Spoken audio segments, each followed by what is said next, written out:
Capítulo 9. A fuga de Flora. As tubulações, estreitas e escuras, eram uma vã esperança para os caninos negros, que se arrastavam por elas, o pânico estampado em seus rostos magros. Flora, percebendo que o terror os havia dominado por completo, redobrou seus próprios gritos, um som agudo que perfurava a escuridão. Desesperado, um dos canibais, em um ato de loucura irracional, pegou a chave da tranca da gaiola e a atirou em direção a Flora, balbuciando um apelo gutural: "Vá, vá!" Flora, com uma agilidade que o desespero lhe concedeu, agarrou a chave e libertou-se no exato momento em que as tampas dos bueiros da cidade, acima, começavam a se erguer, revelando as figuras imponentes dos Cara Vermelha, atraídos pelos ecos distantes dos seus próprios gritos. Desesperada, Flora correu pelos labirintos fétidos e úmidos dos esgotos, sem um rumo definido, impulsionada apenas pela ânsia visceral de escapar daquele inferno. Acima, na superfície, os Cara Vermelha irromperam no local da gaiola, mas encontraram apenas os corpos mutilados das outras mulheres, ainda quentes, o sangue escurecendo o chão empoeirado. Alguns caninos negros, tremendo de medo e fraqueza, ainda tentavam se esconder nas sombras, como ratos acuados. Os Cara Vermelha, movidos por uma fúria selvagem e sede de vingança, não hesitaram em massacrá-lo sem piedade. Ao encontrar um dos canibais, agarraram-no, a mão pesada exigindo informações. "Onde estão as mulheres que estavam gritando?" rosnou um deles. O canibal, apontando um dedo trêmulo na direção em que Flora havia fugido, teve sua garganta cortada em seguida, um último som borbulhante sufocado pelo próprio sangue. Os Cara Vermelha, sedentos por mais sangue e vingança, partiram em perseguição a Flora, que corria como uma alma penada pelos túneis escuros, cada passo um eco de terror. Ela conseguiu encontrar uma saída, emergindo em uma rua deserta, onde se escondeu rapidamente entre as ruínas dos prédios abandonados, uma sombra entre as sombras. Os Cara Vermelha a procuraram incansavelmente por todo o dia e pela longa noite, mas a astúcia de Flora, afiada pelo instinto de sobrevivência, a manteve fora de seu alcance. Desistindo da busca naquela cidade, pois acreditavam que ela já estaria longe ou em outra localidade, os Cara Vermelha finalmente se afastaram, o som de seus motores diminuindo no horizonte. Quando Flora ouviu a calmaria se instalar, emergiu de seu esconderijo, determinada a deixar aquela cidade o mais rápido possível. O ar em sua máscara mal duraria mais um dia. No entanto, aquela cidade parecia ser o próprio fim do mundo conhecido. A cidade mais próxima, um mero ponto no mapa, levaria 3 dias de carro para ser alcançada. Flora sabia que precisava encontrar uma solução desesperadora antes que o oxigênio a abandonasse de vez, entregando-a ao vazio. Ela, porém, já estava à beira da morte, uma verdade cruel que sua mente exausta ainda não podia processar. Mas o destino, com sua estranha e implacável coincidência, a colocou no caminho do grupo que também buscava a lendária cidade do ar puro, e que a encontrou desmaiada sob o sol inclemente. Capítulo 10. Um novo começo, uma nova ameaça. Eles pararam o caminhão-pipa, a máquina ronronando em meio ao silêncio desolado, e verificaram os sinais vitais de Flora. Embora ainda respirasse, um fio tênue de vida, sabiam que o pouco ar em sua máscara seria insuficiente para a longa e perigosa jornada. A decisão foi unânime: ajudá-la.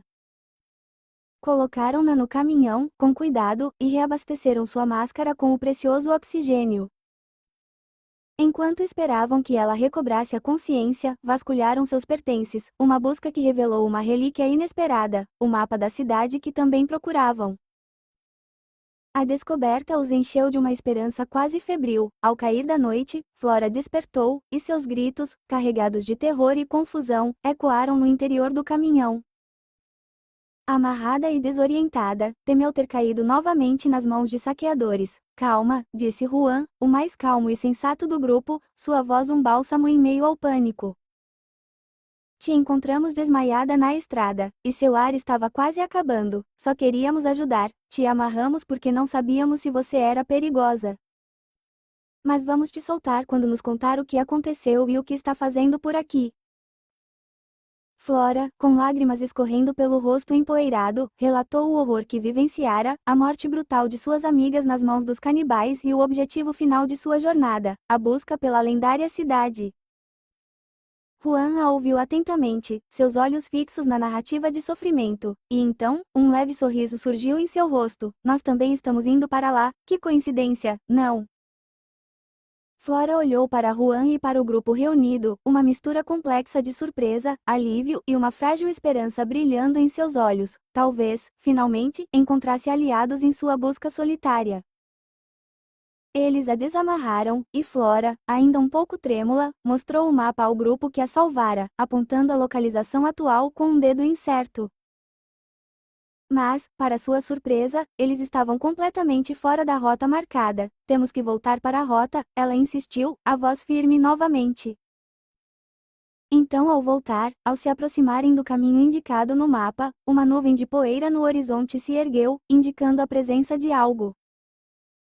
Acreditando tratar-se de outros viajantes, continuaram avançando, a esperança cegando-os, mas, ao se aproximarem, aterrorizaram-se ao ver que todos os veículos estavam cobertos com lonas pretas. A inconfundível marca dos lonas pretas, ao perceberem a ameaça mortal, tentaram desviar o caminhão, mas era tarde demais, foram avistados. A perseguição começou, e a cada quilômetro percorrido, afastavam-se mais da rota do mapa, mas a fuga desesperada era a única opção, a vida pendendo por um fio. Já haviam ouvido histórias arrepiantes sobre aquele bando, eles são a própria morte, disseram entre si, com uma apreensão gélida, são os piores. Matam sem piedade e levam as mulheres cativas, para se tornarem mães dos seus filhos, para serem escravas reprodutoras. A fuga não era uma escolha, era uma questão de vida ou morte, uma corrida contra o tempo e a barbárie. Capítulo 11 O sacrifício e a emboscada. Os homens do grupo, fortes, corajosos e desesperados, não se renderiam facilmente ao destino. Mesmo em desvantagem numérica, com 7 carros predadores contra o solitário caminhão, eles não desistiram. Tiago, o marido de Júlia, com o rosto crispado pela determinação, empunhou uma arma e subiu para a carroceria do caminhão em movimento, mirando com precisão mortal. Em rajadas rápidas, atingiu 4 carros dos lonas pretas que capotaram lançando os corpos dos saqueadores inertes rolando na poeira. Mas a determinação dos saqueadores só aumentou, a visão de seus companheiros caídos inflamando sua fúria. Mateus e Pérez também se juntaram a Tiago, oferecendo apoio, o trio lutando lado a lado. Os lonas pretas se aproximavam implacavelmente, disparando rajadas de tiros, uma chuva de projéteis que perfurava o ar. Tiago e Mateus, atingidos por vários projéteis, caíram da carroceria do caminhão, mortos antes mesmo de tocarem o chão, suas vidas ceifadas em um instante. Júlia, Fernanda e Madalena, consumidas pela dor lancinante da perda e pela necessidade visceral de sobreviver, subiram para a carroceria, substituindo os que caíram. Madalena, com sua surpreendente experiência em armas, começou a atirar com uma frieza calculada, abatendo mais 2 dos saqueadores e fazendo seus carros capotarem várias vezes na estrada fechado a poeira tentar a imagem de sua visão de satisfação. Restavam apenas 2 carros dos inimigos, mas a perseguição continuava, implacável e mortal. Mas por um descuido Madalena, a mulher de Pérez, foi alvejada por vários tiros que caiu já sem vida do caminhão. Pérez,